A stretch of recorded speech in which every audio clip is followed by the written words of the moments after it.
reaction mo nung mabalita mong wala na si Direk? Kasi nung una po ayoko po maniwala eh. Tapos,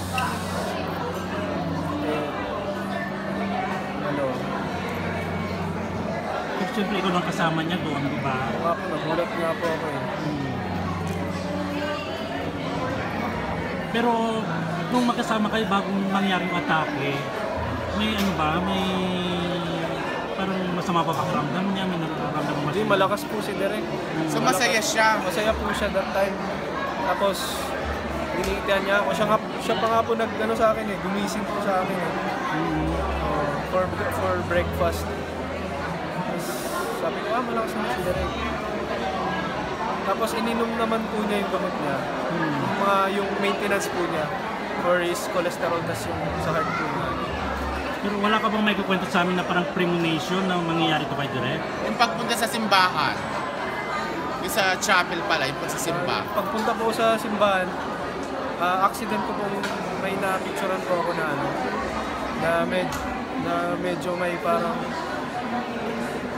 napakita ko po. Okay.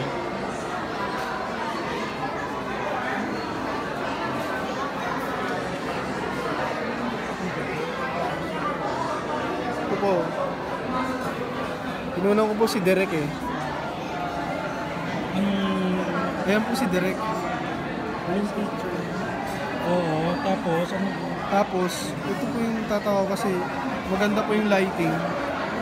Tapos, Para may guhit na para may guhit po nakatulog po sa parang umano sa kanya. Ano? Parang may babae na sinusunod sa kanya. Parang kinukuha siya, parang gano'n. Kinalabutan pa nga po ako nito eh. Accident lang naman kasi... Nakita niya yan? Hindi po. Ay hindi. Nakita, hindi mo rin pinansin dyan nung una. Hindi. Napansin ko na lang nung ano na. May nangyari na. May nangyari na. Tapos in-scroll ko po yung mga pictures. Yun lang, Franz. Thank you. Thank you po. Thank you.